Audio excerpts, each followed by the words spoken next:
నీ పరిశుద్ధ నామమునకు మహిమ కలుగును గాక. కూడిన మీ అందరికి కూడా క్రీస్తు నామములో వందనాలు. Praise the Lord. ఓకేనా? సరే, మంచిది. కొద్ది నిమిషాలు దేవుని వాక్యమును ధ్యానం చేసుకుందాం.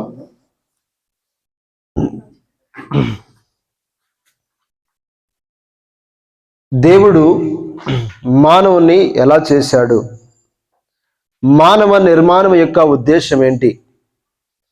ఈరోజు మానవుడు సృజించబడ్డాడు, కానీ ఏ నిర్మాణములో మానవుడు చేయబడ్డాడు అనే కొన్ని విషయాలు మనం ధ్యానం చేద్దాం. మొట్టమొదటిగా మానవ నిర్మాణం యొక్క దేవుని ఆలోచన, దేవుని యొక్క హస్తం ఏంటి?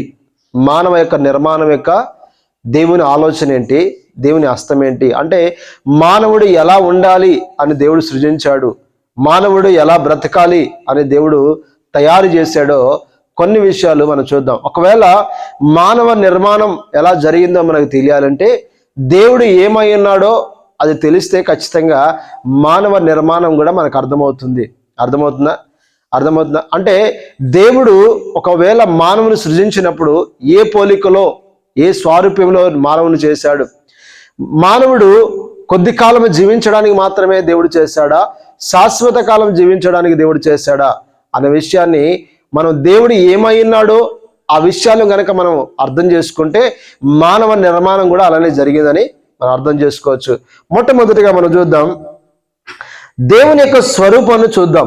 దేవుడు ఏ స్వరూపంలో ఉన్నాడు అంటే, దేవుని స్వరూపం అంటే మీరు ఆకారాన్ని గుర్తుపెట్టుకోవద్దు, కానీ ఆయన యొక్క గుణ లక్షణాలు, లేకపోతే ఆయన మహిమ, ఆయన యొక్క స్వారూప్యాన్ని మనం చూద్దాం. ఆత్మ సంబంధమైన స్వారూప్యాన్ని మనం చూద్దాం.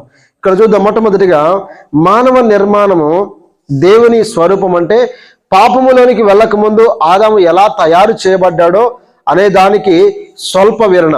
అర్థమవుతుందా? ఆదాము పాపం చేయకముందు ఎలా తయారు చేయబడ్డాడో అనే దానికి కొంచెం వివరణ మనం చూద్దాం. దేవుడు ఏ స్వరూపంలో అయితే ఉన్నాడో అనేది మనం ముందుగా తెలుసుకుంటే ఆ స్వరూపము ఆదాము కూడా దేవుడు ఇచ్చినట్టు మనం గుర్తించగలం. దేవుడు ఏ స్వరూపంలో ఉన్నాడో అది గుర్తించగలిగితే మానవునికి కూడా దేవుడు అదే స్వారూప్యాన్ని ఇచ్చినట్లుగా మనం గుర్తించగలం. మొట్టమొదటిగా దేవుడు ఏ స్వారూప్యంలో ఉన్నాడో చూద్దాం. ఒక్క మాట, యోహాను పత్రిక 17వ అధ్యాయం 25వ వచనం. పరిశుద్ధ బైబిల్ గ్రంథంలో నుండి యోహాను సువార్త 17వ అధ్యాయం 25వ వచనం. నీతి స్వరూపుడగు తండ్రి, లోకము నిన్ను ఎరుగలేదు, నేను నిన్ను ఎరుగుదును. చాలు. ఇక్కడ చూడండి, అక్కడ తండ్రి అయిన దేవుణ్ణి సంబోధిస్తూ యేసుప్రభువు వారు ప్రార్థన చేస్తా ఉన్నాడు.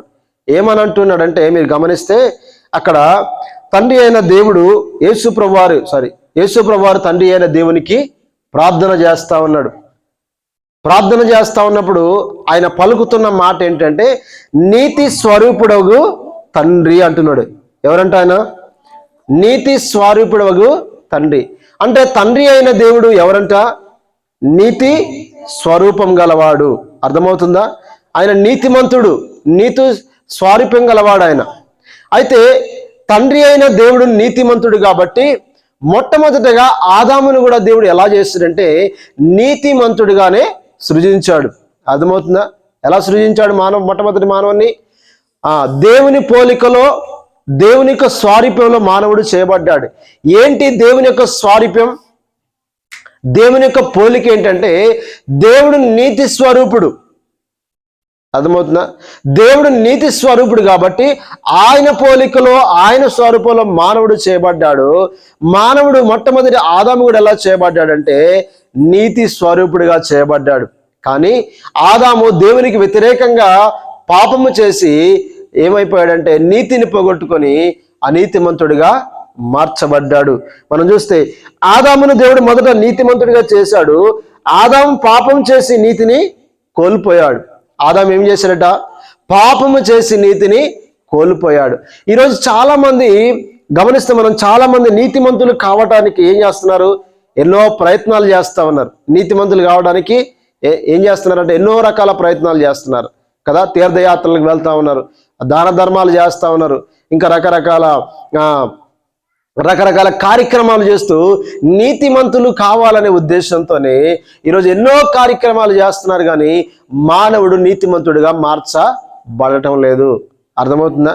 చూడండి, గమనిస్తే ఒకవేళ పరిపూర్ణమైన నీతి కాలేకపోతున్నాడు, పైకి మంచివాడిగా కనబడుతున్నాడు, కానీ ఎన్ని నీతి కార్యాలు చేసినా, ఎన్ని దాన ధర్మాలు చేసినా అందులో ఏముంటుందంటే స్వల్ప స్వార్థం ఉంటుంది కదా, అందులో కొంచెం మెప్పు ఉంటుంది, అందులో కొంచెం ఘనత ఉంటుంది, కోరుకునేది. అంటే ఈరోజు మానవుని యొక్క నీతి దేవుని దృష్టిలో ఎలాంటిదంటే మురికి గుడ్డ లాంటిదంట. కాబట్టి ఏ వ్యక్తి కూడా ఏ దాన ధర్మాలు చేసినా, ఎలాంటి కార్యక్రమాలు చేసినా పరిపూర్ణమైన నీతి గలవాడిగా మార్చబడలేడు.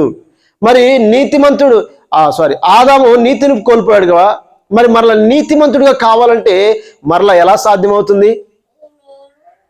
దేవుడే మొట్టమొదట ఆదామును నీతిమంతుడిగా చేస్తే మరలా నీతిని కోల్పోయి మరలా ఇప్పుడు పాపిగా జీవిస్తున్నాడు.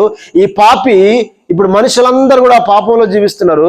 మనుషులందరూ నీతిమంతులు కావడానికి ఎన్నో కార్యక్రమాలు చేస్తూ ఉన్నారు, ఎన్నో దాన ధర్మాలు చేస్తున్నారు, కానీ పరిపూర్ణమైన నీతిమంతులుగా మార్చబడలేకపోతున్నారు.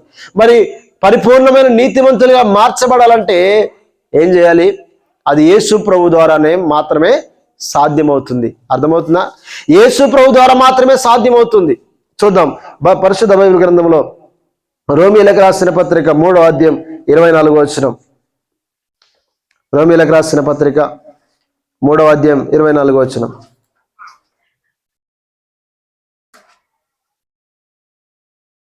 చూద్దామా? కాబట్టి నమ్మువారు ఆయన కృపచేతని క్రీస్తు యేసునందలి విమోచనము ద్వారా ఉచితముగా నీతిమంతులను తీర్చబడుచున్నారు. ఏంటట? కాబట్టి నమ్మువారంట కృపచేతని, ఆయన కృపచేతని క్రీస్తు యేసునందలి విమోచనము ద్వారా ఉచితముగా నీతిమంతులను తీర్చబడుతున్నారు. క్రీస్తు యేసునందలి ఎవరైతే విశ్వాసం ఉంచుతారో, ఆయన నమ్ముతారో, ఆయన కృప వలన క్రీస్తు యేసునందలి విమోచనము ద్వారా ప్రతి మానవుడు నీతిమంతుడిగా తీర్చబడతాడు. అర్థమవుతుందా? మొదట దేవుడు పాపం చేయకముందు నీతిమంతుడిగా చేశాడు, పాపం చేసిన తర్వాత నీతిని కోల్పోయాడు. ఈరోజు మరలా నీతిమంతుడిగా మార్చబడాలంటే యేసు ప్రభువుని అంగీకరించి ఆయన యందు నమ్మిక ఉంచి ఆయన ఇచ్చే విమోచన ద్వారా మాత్రమే పరిపూర్ణమైన నీతిమంతులుగా మార్చబడతారు. అర్థమవుతుందా? మరలా ఒక మానవునిలో నీతి రావాలంటే, నీతిమంతుడిగా జీవించాలంటే ఏం చేయాలి? ఇప్పుడు ఏం చేయాలండి? ఏం చేయాలా?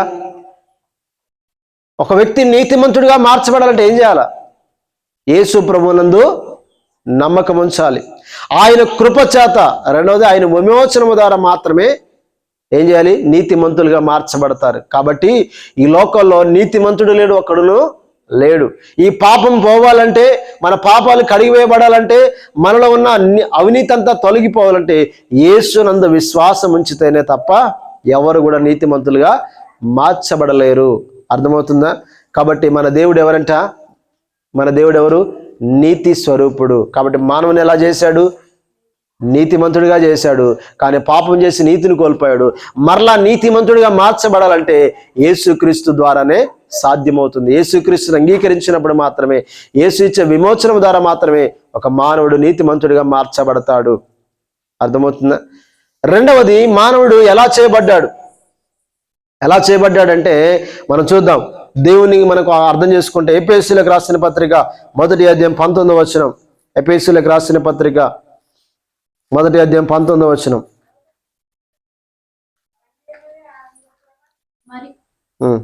మరియు నీ మనోనేత్రములు వెలిగింపబడినందున ఆయన మిమ్మల్ని పిలిచిన పిలుపు వలనైనను నిరీక్షణ ఎట్టిదో పరిశుద్ధులలో ఆయన స్వాస్థ్యం యొక్క మహిమైశ్వర్యం ఎట్టిదో ఆయన క్రీస్తునందు వినియోగపరచబడిన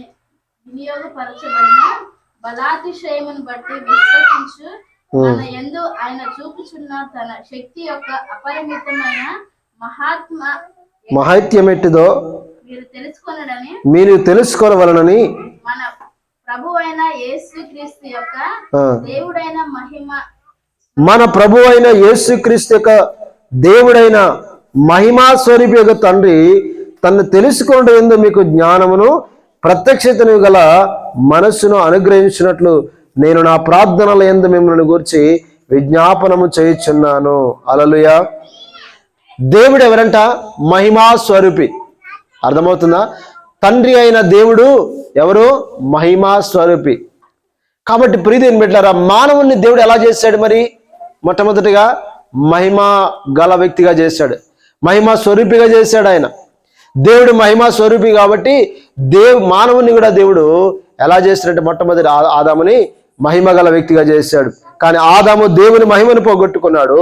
ఆదాము పాపం తర్వాత పాపానికి ముందు ఒకే రూపంలో ఉన్నాడు, కానీ పాపానికి ముందు దేవుని స్వరూపంలో ఉంటే పాపము తర్వాత ఆ స్వరూపం కోల్పోవాల్సి వచ్చింది.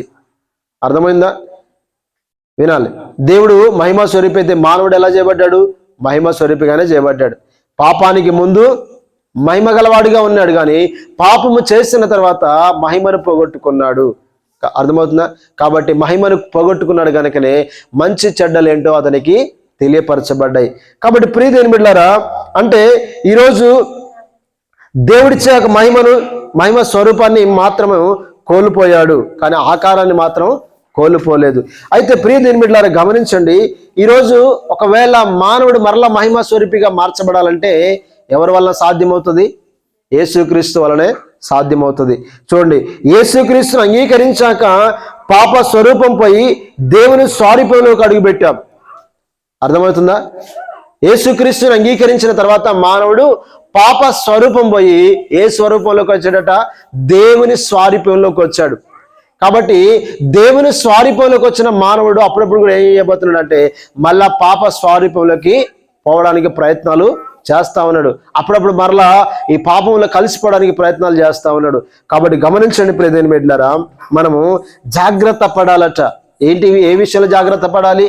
మరలా దేవుడిచ్చిన స్వారూప్యాన్ని, దేవుడిచ్చిన ఆ మహిమను మనము పోగొట్టుకోకుండా జాగ్రత్త పడాలి. చూడండి, అక్కడ ఒక మాట చూద్దాం. 2 తెస్సలోనికీ పత్రిక 2వ అధ్యాయం 14వ వచనం. 2వ అధ్యాయం 14వ వచనంలో ఒక మాట ఉంటుంది, చూద్దాం. అవును సహోదరులారా, మీరు యూదయలో క్రీస్తు యేసునందున దేవుని సంఘములను పోలి నడుచుకున్న వారైతే వారు యూదుల వల్ల అనుభవించినట్టు శ్రమలే మీరును మీ సొంత దేశస్తులను 2వ తెస్సలోనికీ పత్రిక, నేను మొదటి చదివాను. మీరు ఇలాగున రక్షింపబడి మన ప్రభు అయిన యేసుక్రీస్తు యొక్క మహిమను పొందవలనని ఆయన మా సువార్త వలన మిమ్మల్ని పిలిచెను. మన ప్రభు అయిన యేసుక్రీస్తు యొక్క మహిమను పొందవలనని సువార్త వలన ఏం చేయబడ్డాడు? మిమ్మును పిలిచేట. ఎవరైతే దేవుని సువార్తను అంగీకరిస్తారో, సువార్త అంటే ఏంటి?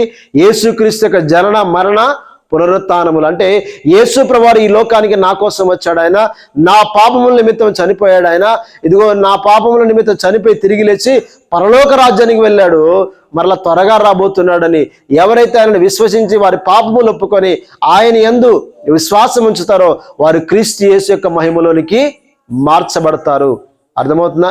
క్రీస్తు యేసు మహిమలోనికి మార్చబడిన వారందరూ కూడా ఆ మహిమను పోగొట్టకుండా జాగ్రత్తగా పడాలి. ఎందుకంటే అప్పుడప్పుడు మరలా పాపం చేసినప్పుడు, పాపాన్ని జోలికి వెళ్ళినప్పుడు, మనం దేవునికి వ్యతిరేకమైన పనులు చేసినప్పుడు మరలా పాప స్వభావం మనలోకి వచ్చే అవకాశాలు ఉన్నాయి. కాబట్టి దేవుని యొక్క మహిమ స్వరూపాన్ని మనం పోగొట్టుకోకూడదు. మూడవదిగా త్వరగా ముగించుదాం. 1 యోహాను పత్రిక 4వ అధ్యాయం 8వ వచనం.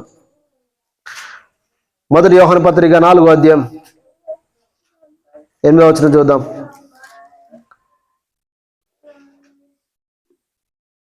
చూద్దామా? దేవుడు ప్రేమాస్వరూపి, ప్రేమ లేనివాడు దేవుణ్ణి ఎరుగడు. హల్లెలూయా. దేవుడు ఎవరంట? దేవుడు ప్రేమాస్వరూపి అంట. అంటే ప్రేమ గలవాడు ఆయన, అంటే ప్రేమను పంచే దేవుడు ఆయన. వినండి, ఈరోజు మానవుని ఎలా చేశాడు? మరి దేవుడు ప్రేమ స్వరూపిగా చేశాడు, అంటే ప్రేమ గలవాడిగా చేశాడు. ఆయన ప్రేమాస్వరూపి అయినప్పుడు మానవుడు తన పోలికలో చేశాడు, ఆయన తన స్వరూపంలో చేశాడు.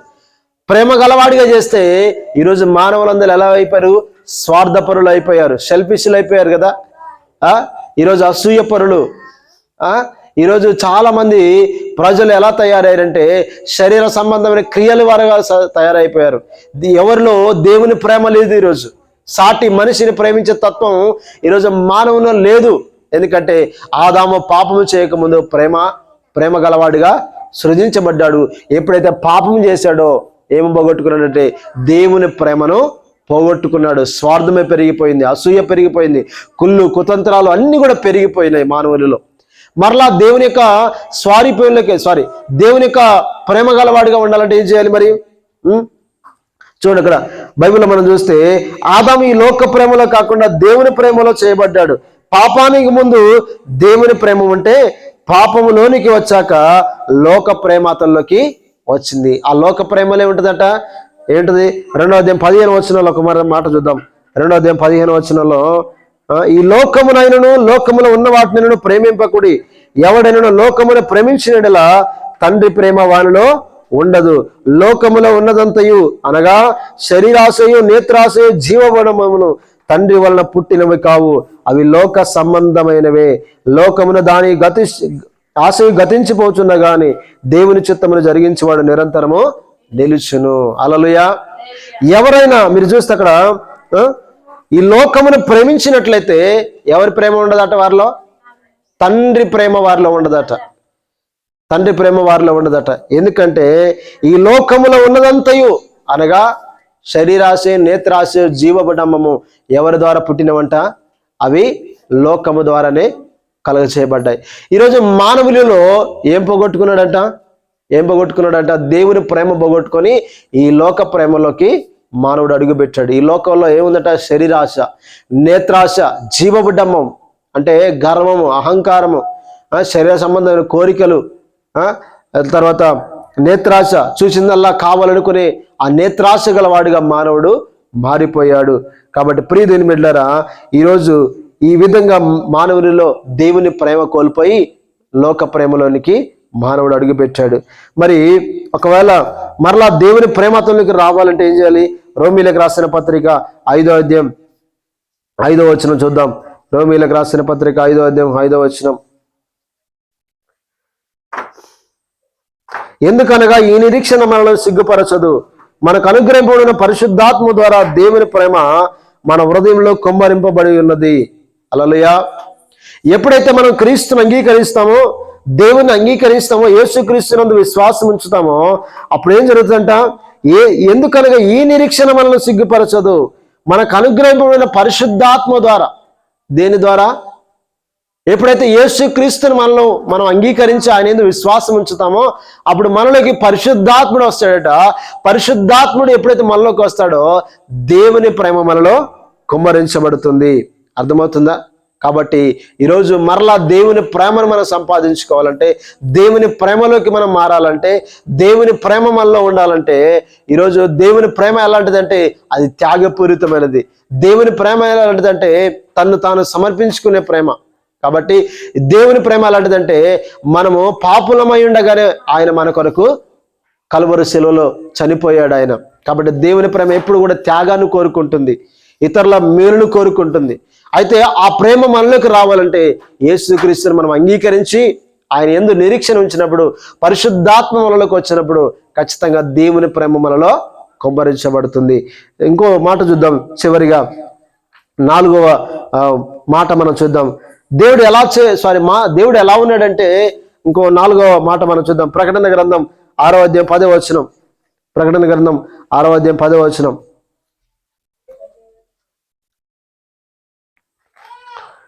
6వ అధ్యాయం 10వ వచనం చూద్దాం. వారు నాదా సత్యస్వరూపి పరిశుద్ధుడా, ఎందాక తీర్పు తీర్చకయు మా రక్తము నిమిత్తము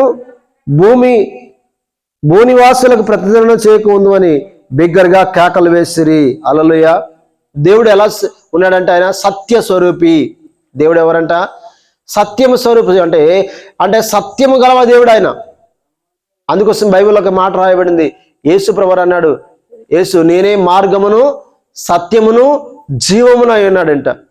అంటే ఆయనే సత్యము, ఆయనే సత్య స్వరూపి. కాబట్టి మొట్టమొదట దేవుడు మనిషిని చేసినప్పుడు సత్యవంతుడిగా చేశాడు ఆయన. కానీ ఎప్పుడైతే పాపం చేశాడో సత్యాన్ని కోల్పోయి అసత్యంలోనికి మానవుడు అడుగుపెట్టాడు. అర్థమవుతుందా? ఆదాము కూడా సత్యములో సృజించబడ్డాడు. పాపము చేశాక సత్యము పోయి అసత్యం వైపు మానవుడు అడుగులు వేట మనం గమనిస్తున్నాం. కాబట్టి ప్రియ దేవుని బిడ్డలారా, ఈరోజు మరలా మానవుడు సత్యవంతుడిగా మార్చబడాలంటే, యథార్థవంతుడిగా జీవించాలంటే, పరిశుద్ధుడిగా జీవించాలంటే ఏం చేయాలి మరి అనంటే గమనించండి. యోహాను సువార్త 14:16 ఒక మాట ఉంది. మనం మరలా క్రీస్తు ద్వారా మాత్రమే మానవుడు సత్యాన్ని గ్రహించగలడు, వెంబడించగలడు, తెలుసుకోగలడు. ఎవరి ద్వారా మాత్రమే? యేసుక్రీస్తు ద్వారా మాత్రమే మానవుడు సత్యాన్ని గ్రహించగలడు, వెంబడించగలడు, తెలుసుకోగలడు. యోహాను సువార్త 14:16 మనం చూద్దాం. యోహాను సువార్త 14:16. నేను తండ్రిని వేడుకొందును, మీ యొద్ద ఎల్లప్పుడూ ఉండుటకై ఆయన వేరొక ఆదరణకర్తను అనగా సత్య స్వరూపిగా ఆత్మను మీకు అనుగ్రహించును. లోకము ఆయనను చూడదు, ఆయనను ఎరగదు గనుక ఆయనను పొందనేరదు. మీరు ఆయనను ఎరుగుదురు, ఆయన మీతో కూడా నివసించును, మీలో కూడా ఉండును. అర్థమవుతుందా? తండ్రిని వేడుకుంటాడట, మనలోకి సత్య స్వరూపి అంటే ఆదరణకర్త పరిశుద్ధాత్ముడు ఎప్పుడైతే మన జీవితాల్లోకి వస్తాడో మనం సత్యవంతులుగా మార్చబడుతూ ఉంటాం, సత్యవంతులుగా మనం జీవిస్తూ ఉంటాం. కాబట్టి బైబిల్లో చాలా విషయాలు యేసుప్రభువు చెప్పాడు. మొదటి యోహాను పత్రిక 3:19 అన్నాడు, మనమంట సత్య సంబంధులుగా చేయబడ్డామట. ఈరోజు మన యొక్క గురి ఏంటి? మన యొక్క మానవుని యొక్క గురి ఏంటి అంటే దేవుని స్వారూప్యంలోకి మారాలి. మొట్టమొదట దేవుడు మానవుని దేవుని స్వారూప్యంలో చేస్తే, మానవ నిర్మాణం దేవుని స్వారూప్యంలో చేయబడితే ఈరోజు అది పోగొట్టుకొని మానవుడు జీవిస్తూ ఉన్నాడు. మరలా యేసుక్రీస్తు ద్వారా మనం అందరం కూడా క్రీస్తు స్వారూప్యంలోకి మార్చబడాలి, క్రీస్తు పోలికలోకి మనం మార్చబడాలి. ఇప్పటికైనా మరలా ప్రియ దేవుని బిడ్డలారా, ఆయన ఎలాంటి దేవుడు అంటే ఆయన నీతి స్వరూపుడు, ఆయన ప్రేమ గల దేవుడు, ఆయన మహిమా స్వరూపి, ఆయన తర్వాత సత్యస్వరూపి, ఆయన పరిశుద్ధుడు. గనక ఈరోజు మానవులైన మనం అందరం కూడా మరలా నీతి స్వరూపముగా, ప్రేమ గలవారం, ప్రేమ స్వరూపముగా, సత్య స్వరూపముగా మనం అందరం కూడా ఉండాలంటే ఖచ్చితంగా యేసుక్రీస్తు ద్వారా మాత్రమే సాధ్యము. కాబట్టి తన కుమారునితో స్వారూప్యం గలవారి వరకు ఆయన మనందరినీ నిర్మించాడట. ఎందుకు దేవుడు మానవుని చేశాడంటే తన కుమారునితో స్వారూప్యం గలవారు ఒకటి, అంటే తన కుమారులాగా ఉండడానికి, తన కుమారునితో సహవాసం చేయడానికి మానవుని దేవుడు నిర్మాణం చేశాడు. కానీ ఈరోజు మానవులందరూ కూడా దేవుని యొక్క నిర్మాణాన్ని తెలుసుకోలేక, దేవుని యొక్క పోలికలకు మార్చబడకుండా ఈ లోకంలో వాళ్ళు నిత్య నాశనానికి అడుగులు వేస్తా ఉన్నారు. కాబట్టి ప్రియ దేవుని బిడ్డలారా, ఆయన పోలికగా మార్చబడదాం, పరిశుద్ధులుగా, సంపూర్ణులుగా మనం అందరం జీవించుదాం. ఈ యొక్క 4 విషయాలు మనం అందరం కూడా జ్ఞాపకం చేసుకుందాం. మొదటిగా దేవుడు ఏమై ఉన్నాడంటే ఆయన నీతి స్వరూపుడు, ఆయన మహిమా స్వరూపుడు, ఆయన ప్రేమా స్వరూపి, ఆయన సత్యస్వరూపి, ఆయన పరిశుద్ధుడు. కాబట్టి మనం అందరం కూడా ఈరోజు ఈ 4 విషయాల్లో కూడా మనం నీతిమంతులుగాను, పరిశుద్ధులంగాను, ప్రేమ గలవారంగాను, మనం అందరం కూడా సత్యస్వరూపులుగాను ఉండడానికి ఈరోజు దేవుని కృపను వేడుకుందాం, ఆయన పోలికలకు మార్చబడదాం. ఈ మాటలు దేవుడు దీవించును గాక. ఆమేన్. స్తోత్రం, స్తోత్రం. ప్రార్థన చేద్దాం. స్తోత్రం నాయన, పరిశుద్ధుడమైన తండ్రి, ప్రేమగల దేవుడాన్ని కొందనాలయ్యా. నీవు నిర్మాణం